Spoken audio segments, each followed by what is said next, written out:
Hello and welcome back to the AI Burden Center. My name is Rebecca. Our mission here is to help people recover from and prepare for workplace disruption. And we are on part 4 of a series where we're talking about how to create an income outside of your 9 to 5.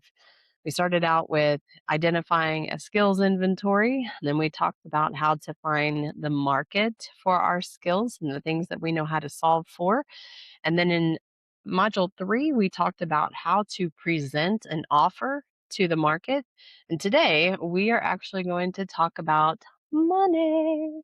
That's why we're looking for another source of income. It's why we are even considering doing something outside of our 9 to 5, is because we need a way to supplement our income. So some people get a little squirrely, a little wheezy about talking about money because typically it has been a very uncomfortable topic for people, but I'm hoping that barrier can be broke down the more we normalize the fact that you are not alone in a struggle to make ends meet. If you are a professional and you did all the right things and got the paper on the wall and you did what the formula said and you stayed loyal to a company and you're looking at the situation thinking, why am I still struggling? Just know you're not alone. There are so many professionals out there right now that are looking for ways to add additional income. And it's not that they're not good at their job, it doesn't have anything to do with their qualifications. It has everything to do with the game has changed. If you weren't aware, I'm telling you firsthand, the formula is broken. The rules have changed, and it is necessary now for most adults, especially mid level career professionals, to look for ways to supplement their income. So that's how we got to this point. So don't get squirrely when I talk about making money. It's not a bad thing, it's a wonderful thing. It can actually move our lives forward. It opens up options, which is one of my favorite words. I love options. I don't like having to choose the cheapest thing on the menu. I don't like having to send my son to a school I don't want to send him to. I want the option to do other things. So, how do I do that? Well, most of the time that means creating another source of income. So, let's start there. Baseline, it's okay to talk about money. Next thing, have you ever been to a restaurant or a business and up near the cash register somewhere they have a $1 bill framed? It's sometimes has some insignia there, or it talks about the day that they open and maybe there's a date there.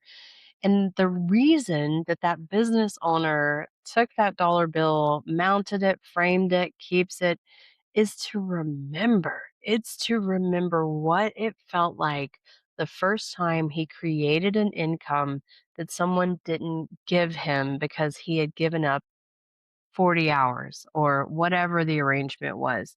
It was something where he took his skill set that he identified, he figured out a market that would pay him for that skill set. He packaged it and created an offer in a way that the market said, "Give me that. I want some more."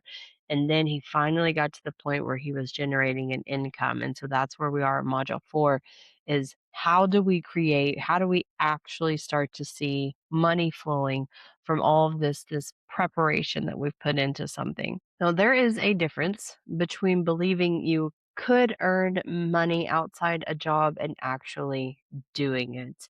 We probably all sat around a campfire at some point and said, "Oh, if I did this, I'd be so rich," or if I could just come up with an app, or if I could do whatever it is, I would have so much money. Well, we can talk about it a lot, but the gap between talking about it and actually creating that income is huge.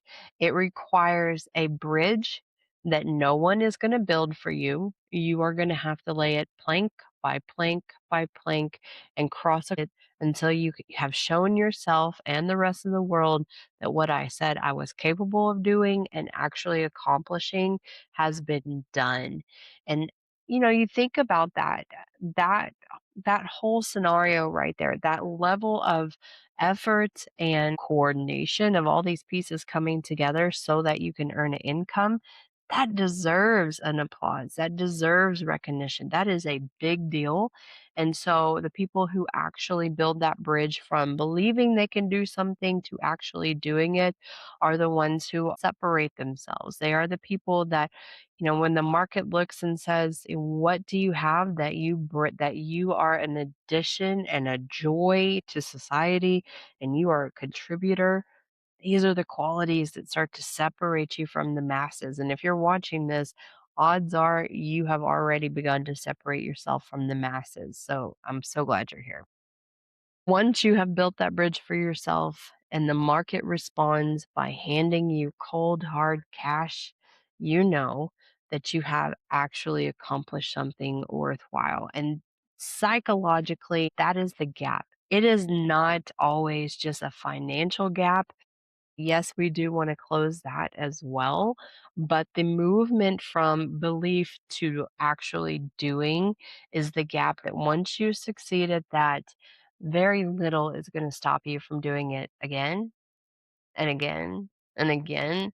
You just have to get to the point where you do it that first time and you've done it successfully, and you'll have first time customers. The market starts to signal back to you that you have something of value. And yes, we are going to pay you for it. And that is an awesome, awesome moment. All right. So, why is it such a big psychological jump? Well, let's start off with the fact that most of us aren't taught to think like this. We are taught how to become employees. From the moment you are in kindergarten, someone says, "Well, what do you want to be when you grow up?" They don't ask you, "Well, how do you want to make money?" Because that might be a different response. They want you immediately to pick a job, and that's what they expect you to fit into that mold. Or if you're good at math, they're like, "Oh, maybe you should be an engineer," or "You're good at science, well, maybe you should go into the medical field." Everything that we have done throughout our education system has prepared us for employment. It has conditioned us to show up like an employee. So when you are able to remove that barrier for yourself and go from just an employee to an employee with a side business that's actually creating money, that is massive. That is a big deal because your employer typically tells you when to show up. Your employer tells you how much time to put in. Your employer tells you, here's your paycheck, whether or not those 40 hours were your best 40 hours or not. You put in the time, so here's your paycheck. Regardless of what outcomes you create at work, you get paid for it. And that is something that we have been conditioned to receive and rinse and repeat. Receive, rinse, repeat. We do that over and over. The first dollar earned breaks that conditioning. That's the other exciting thing here. Like, it is a psychological move, it is a financial move, but the ability for you to break out of the box that someone else has put you into your entire life and say, "I am not defined simply by what that my job description says that I am," is a massive shift in power, and it signals that you are taking your power back. And so if you are in a place of workplace disruption right now, or you anticipate it, a lot of the time it's because you know you are not in the seat of power. And when I look at what is possible, it is possible for you to take your power back, and I want you to. So the other thing that is sometimes hard for people to swallow is that this process is going to require sacrifice. Maybe not so much sacrifice, but maybe trade offs is a better way to put this. It's going to require you learning something new.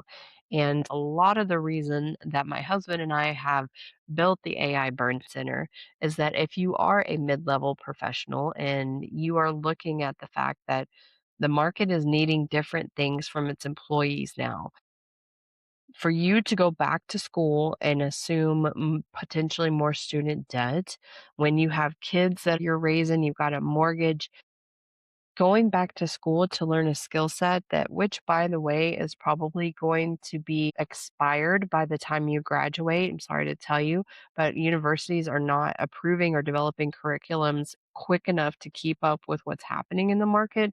So to me, going back to school is kind of a death trap. It's not actually a solution. But if we can empower you through our resources at AI Burn Center to retool yourself, to earn a recognition in the market that you have learned new skills that didn't cost you anything, but they have weight, that is what we are here to do. So I digress. When you are creating an income outside of that 9 to 5, it is going to require trade offs. It is going to require learning something new, putting in the time to do so. And it may even require you giving up some things you enjoy right now. If you're part of a pickleball league on Tuesday, you may need to give up those hours or just redirect that time into doing something that's going to move you further down the road of your actual goals. If your goal is to create an additional income, pickleball is not going to create that income for you. So, can you give up pickleball on Tuesday so that you can put those hours toward the goals that you have set for yourself? That again goes back to when you create an income outside of your employee dynamic, it is a big deal because it means that you actually gave up something that you might enjoy for a little while so that you can create something else. And that's a massive, massive result. And you will feel the exhilaration that comes with accomplishing something like that. So it's not about showing up and putting in a certain amount of time. This is going to be an evolution of your skill set, identifying your skills, identifying the market, packaging the offer, and actually developing a transaction process at the end of that. It requires you to build trust. It didn't require you to show up for so many hours. It requires that you built trust and offered something real to the market. If nothing else you get out of some of these modules in the way I talk to you, I need your heart posture to be right. I need your motives to be in line. I need you to look at the market not as what can I take from the market, but what can I offer the market that the market will pay me for.